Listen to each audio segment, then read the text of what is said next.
ইতিমধ্যেই কৃষকৰ আশাৰ বৰষুণজাক আহিছে। তাৰ পিছতেই পথাৰ পানীৰে উপচি পৰিল। ধূপধৰাৰ কৃষকৰ মাজত আনন্দৰ ঢল। উৎকট গৰম, খৰাং সদৃশ পৰিৱেশ আৰু পৰৱৰ্তী সময়ত সামুদ্ৰিক ঘূৰ্ণীবতাহ ৰিমালৰ প্ৰভাৱৰ লগতে মৌচুমী বতাহ আগমনৰ পিছতে ৰাজ্যৰ আন আন প্ৰান্তৰ লগতে গোৱালপাৰা জিলাৰ পূব প্ৰান্তৰ বৃহত্তৰ ধূপধৰা অঞ্চলৰ খেতিপথাৰ কেইদিনমানৰ পৰা হৈ থকা নেৰানেপেৰা তথা ধাৰাসাৰ বৰষুণৰ ফলত জীপাল হৈ উঠে। বহুদিনৰ খৰাঙৰ পিছত যেন প্ৰাণ পাই উঠিছে পথাৰসমূহ। পথাৰসমূহৰ এনে পৰিৱেশ দেখিয়েই এতিয়া কৃষকৰ গাত তত নাই। ধূপধৰাত পথাৰত নামিল কৃষক। কঠীয়া সিঁচাৰ এতিয়া ভৰপক সময়।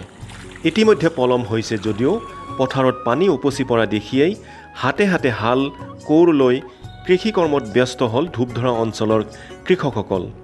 সমানে চলিল পাৱাৰ টিলাৰ ট্ৰেক্টৰো। আনন্দ মনেৰে কৃষকসকল ব্ৰতী হৈছে কৃষি কৰ্মত। বৰষুণ নাই এই অঞ্চলত, বৰষুণ নপৰি এটা খেতি কৰিব লাগে। আমি বৰষুণ জলসিঞ্চন পোৱা নাই।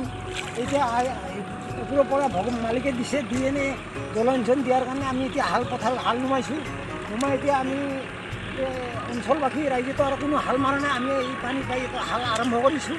তাৰপিছত কি কৰা যায়, এতিয়া আমি ট্ৰেক্টৰ লগাইছোঁ, লগাই আলু কাটিব লাগে, আলু কাটি বীজ সিঁচিব লাগে, সিঁচি আমি খেতি কৰিব লাগে। এই অঞ্চলৰ মানুহ বৰ কষ্ট হৈছে। আমি এতিয়া বীজ সিঁচাৰ সময় গুচিও যায় আৰু সেইকাৰণে আমি তাড়াতাড়ি কৰি আছোঁ। আৰু কিছু পলম হ'ল যদিও বতৰে যদি পুনৰ বিধি পথালি নিদিয়ে তেন্তে শস্য শ্যামলা হ'ব খেতিপথাৰ। মুঠতে কৃষকসকলৰ মুখত এতিয়া হাঁহি বিৰিঙিছে বৰষুণ দেখি।